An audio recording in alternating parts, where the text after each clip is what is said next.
Hi everyone. In today's tutorial, we will show you how to upload your PowerPoint presentation to Canva.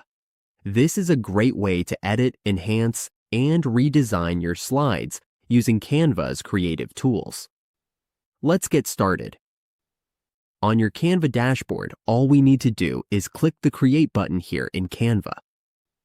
Once we're here, we just need to click Upload and then upload the file or PowerPoint presentation.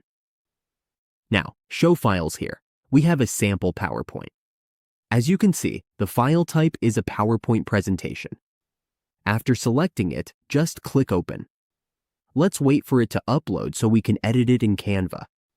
You can see here it's done uploading.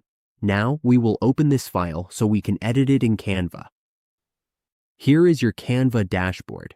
Here is your PowerPoint presentation in Canva.